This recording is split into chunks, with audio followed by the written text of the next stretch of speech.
right, let's move on to our first interview segment of the show.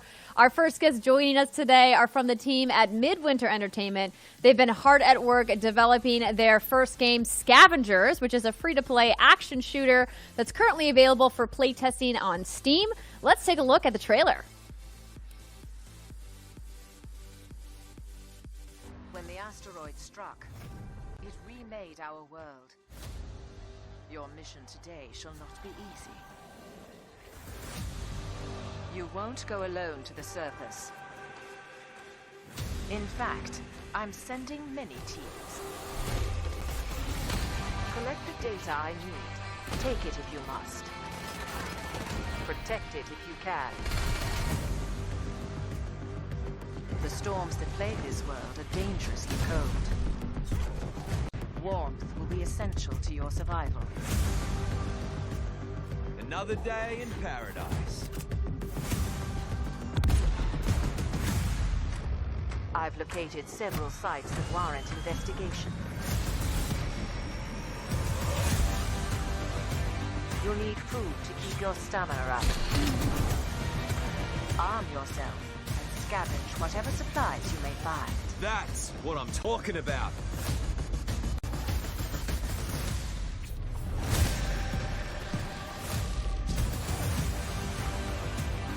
Looks like we've got competition.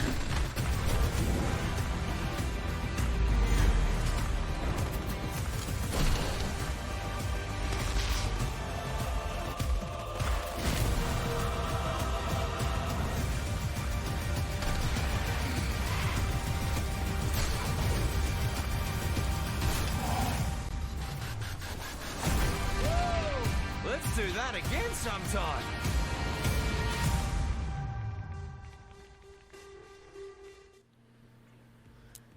All right. Let's get into it. Please welcome from Midwinter Entertainment, the CEO and co-founder Josh Holmes, along with the head of production, Mary Olson. Thanks for joining us, Josh and Mary.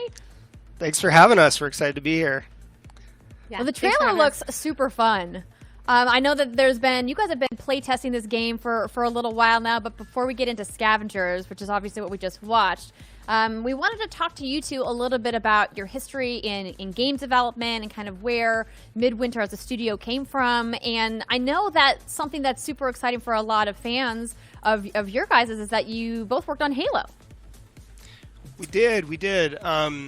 I spent the better part of a decade working on Halo. 3 of my co-founders for Midwinter also came from the Halo team. Mary and I worked together for years on Halo. She joined our team last year. So yeah, there's quite a few people from Halo that are Halo alumni that have joined Midwinter since we founded.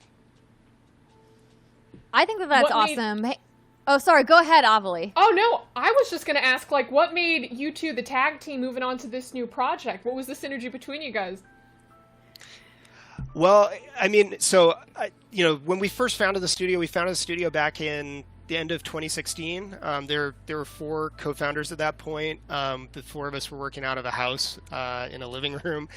We spent most of 2017 there before starting to really slowly build the team out through 2018. But Mary and I, we worked together on Halo 4, we worked together on Halo 5, and I don't know, Mary, you joined the team last year. Why did you come to Midwinter?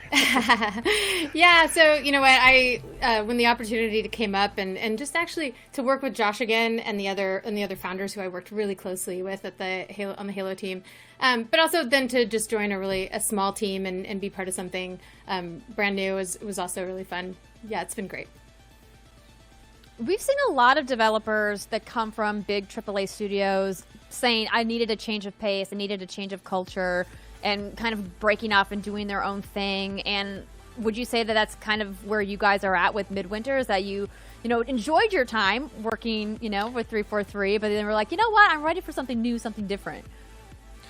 Yeah, absolutely. I mean, we have a bunch of folks at the studio who've come from AAA in the past, have a bunch of experience working on those really large scale projects, and obviously we had that experience working on Halo as well. I think there's something to be said about being a smaller, independent, tight-knit team where everybody is sort of vibing off of each other with the game that you're building. When you have ideas, you can stand them up really quickly.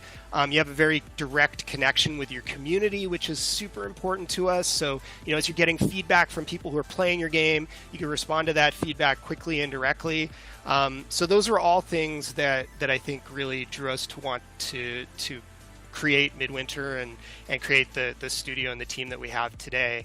And it's not that there's anything, it's not like this is one thing's better than the other, because there's obviously huge advantages to working with a giant team and at giant scale, but it just is very different. And I think there's more of a passion and a connection to what you're doing, at least for me, when you're working with a small team like Midwinter.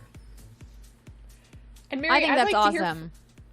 Oh yeah, Mary, I'd love to hear from you. I know that you've, again, went from executive producer at the Halo franchise to now the head of production at Midwinter. So I'm curious as to what exactly your role entails within the company and then within this game specifically.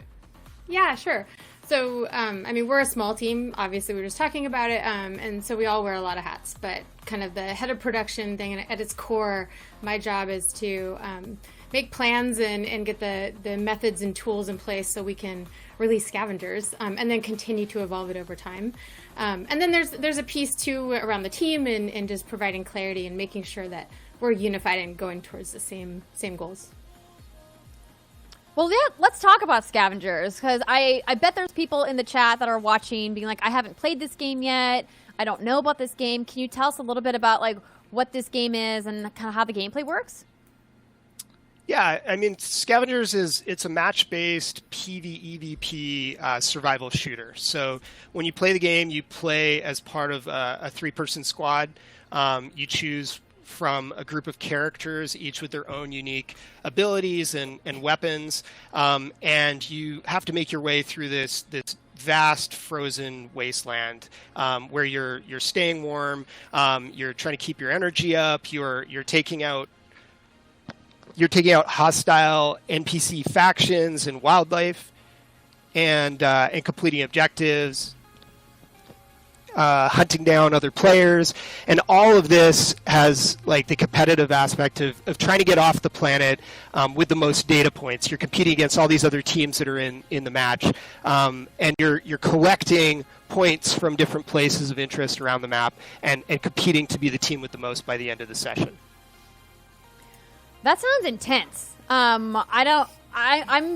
kind of get a little gun shy when it comes to PvP stuff, but I love PvE. So I like that you guys are kind of mashing those two together to say, hey, we want to give people that co-op experience, but we still want it to be competitive, because clearly competitive PvP is giant. The Battle Royale genre is a clear indicator that people love that really hardcore competition.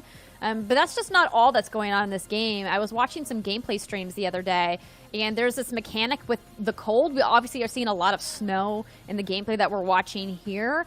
Did that play a lot into the overall mechanics of the game, having to be cognizant of the snow and all of these storms that come through? Yeah, there's a survival piece. Go ahead, Mary. There's a survival. The survival piece of the game is huge, right? So and that's another thing thrown in the mix, like you said, with the PvP and PvE. But the survival aspect of the game really affects how it plays out, and it's one of the big pieces that makes it sort of not just this competitive PvP experience, because you have to really watch that the whole time, and it's a kind of randomizing element throughout. So you have to stay warm. You need food to keep your stamina up, and yeah, so those are important pieces of the game too. I guess on average, how long is a play session?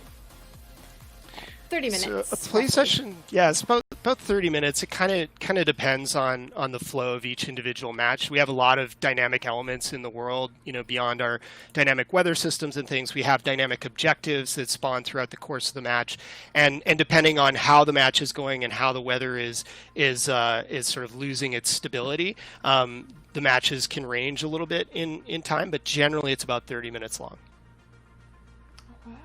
Okay, so that's really that seems approachable. Yeah. Yeah. Oh, were you looking at the bears, the hunting? I was looking at the bears. I'm seeing people, because I know you said PvE, VP, so I'm wondering, I'm like, okay, 30 minutes to a match, what takes me out first? The cold, another person, or the bears? So those are the three things at the top of my mind. Sometimes the bears. It's probably going to be the more bears, often than not. Yeah. I love that Sergio Sergio, Gamer here has a question, because we were just going to ask this, actually. Is there going to be a storyline in the game? Yeah, there is a story to the world. You know, this is a world that is set in the future after the moon has been shattered by a giant asteroid, and then the debris from the asteroid has rained down upon the surface of the planet. It's taken out a lot of the life that's there, but it's also brought with it this strange virus that has mutated a lot of the life that does remain on the planet's surface. And so you are one of a group of explorers that have been placed in preservation on this space station called Sanctuary, and you're being guided by an AI named Mother, who's sending you down to the surface of the planet to complete these expeditions or missions for her and bring back data so that she can learn about the virus and learn about the state of the world. So that's kind of the context for the story, and you know, we have each of our characters, and each character has their own sort of personality and relationship with one another. But what we're really interested in, because this is a game that is all about allowing players to employ a vast variety of different strategies and tactics while they're on their expedition, we're really excited about that player story and the number of different stories that come out of each session. No two sessions ever play the same. Those player stories are what are really, really exciting and sort of separate the game from anything else out there. So what does really the cool. winning player story look like? Because I'm pretty sure, like I said, the bears are going to get me. So I'm going to get the bear ending story. But what does the winning player story ending, how does that play out? You can see the dropship coming down in the clip there. So at the end of each match, as the weather becomes more and more intense and less stable,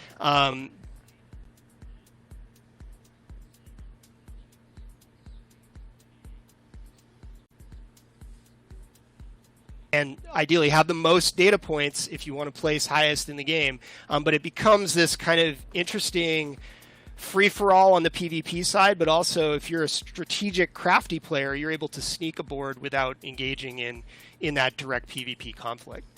Oh. That's my style. I have a whole sneak aboard strategy at the end. It works pretty well. Yeah. I'm going to have to look for your pro strats. Yeah, there you go. We've got That's a lot one of for great. you. Yeah, well, thank you. I'm probably going to be that same player. I try to avoid conflict. Whenever I play battle royales, I usually just like hide for most of the match, and then only engage when I absolutely have to. I like this question from Bodega Birthday Girl. What challenges are there in the game, and are there any unique weapons? There are tons of unique weapons throughout the environment. Also, each character has their own signature kind of class weapon that you craft partway through the match, and so that's really unique. And then you'll find a bunch in world as well. So. Yeah, you can see like each one of the characters has a little robotic companion drone that follows them around, and that's something we call their keeper. But your keeper does a bunch of really interesting things. So number one, it projects a shield on you to kind of enhance your survivability, but it also acts as this kind of 3D mobile printer that you can feed scrap, which is something you collect in the environment, scrap as a resource into your keeper and have it print things for you or craft things for you on the fly. So as Mary is talking about, each one of the characters has a unique weapon that they can craft, but you can also research a variety of other items, consumables, wildcard weapons that you can bring in through your loadout and craft within the session to give you different options to employ while you're on your mission. So what I heard was movable 3D printer, and I am excited for that person. Again, so many different Don't we all want one? I know. Yeah, I'm like, ooh, okay. But Mary, talk to me about scale for this game. You said we've got squads of 3. How many people are actually in each session? Yeah, so each our matches were designed to be 60-player matches, so that's the max. Though we found that they're actually pretty fun with lower player count too. And then teams of 3, so it's about 20 teams in a match. And then in addition to that, just hundreds of AI populating the environment too, and then a fairly vast world that you can explore as part of it. I think this game looks really cool. I, as somebody from a cold weather state from North Dakota, shout out to my homies in Fargo, like all the parkas. But was it challenging for your art team to come up with like unique cosmetics, knowing that everybody has to be so bundled up all the time? Well, I think it's actually one of the neat things about the art style is you can kind of see also going through the different times of day in the footage. But I mean, I think we're just fully embracing it. So there's snow on the characters you can see as it gets colder, and then the storm system that, like Josh mentioned, gradually gets more intense throughout the match. That's just a huge part of the visual aesthetic, and this is our frozen winter wasteland. This is the game. So we have a question from Samuel in the chat. This game, will it be an open map, or will we have to follow a defined path? And from what you've said so far, it sounds like, hey, do whatever you want. Just get your butt back on the ship when it drops. Otherwise, bye. Like, you're left behind. Yeah, I mean, right? that's kind of part of our philosophy around the game is we want to give players a huge number of different tools and strategic options that they can employ, lay out a map of objectives and things to do, ways that you can win, but it's really up to you to win your way. There's no one way to go about winning this game. If you want to be a more crafty strategic player that really engages in the PvE aspects of the game, there's a path for you to win that way. If you're someone who's more of a hunter-killer who wants to go out and try to stalk other players in the game and take their data points from them, you can win that way. And each session, because the weather is so unpredictable and we have these giant storm funnels that are moving around the world, forcing players to adapt, each session plays differently, and it's really up to you. The winning teams are the ones that are able to adapt on the fly and overcome these various challenges that are presented to them. I mean, speaking of challenges, we have another question here from, what is that, Joel Pajas? I totally butchered your name. I'm sorry, Joel. The game, will it have bosses or enemies that are really hard to defeat? I know we've seen a bunch of kind of smaller mobs of enemies, but are there like some big bads? There was the guy with the axe or the hammer in the trailer that we were watching who's just like smacking people. Yeah, there's that guy. There are some bigger boss or bigger, more challenging enemies in some of the AI encounters, and then we also have some surprise kind of roaming bosses as things escalate towards the end of the match that'll kind of come out, and they're pretty hard to kill, but the reward's pretty high. So, nice, high risk, high rewards. I like it. So one question I have to ask, because I know it's on people's minds. What if I'm just like a loner and I hate people, but I want to try this game because it looks cool? Is there a way for me to play this game by myself? Like, can you play solo without any other players? Or because right now what we support is 3-person teams, but within that team, it's totally viable as a strategy to split up. And if you want to go in solo parts of the content, that's definitely harder, but it's something you can do. And we have experimented with other team sizes, like we've run single player queues, duo queues, and as Mary was saying earlier, like the game scales to all of these different experiences. The experience changes quite a bit, but it is still absolutely viable and compelling and fun. So is it matchmaking then if I go in as a solo player without a group of friends? Yeah, you just match in and we'll set you up with other players.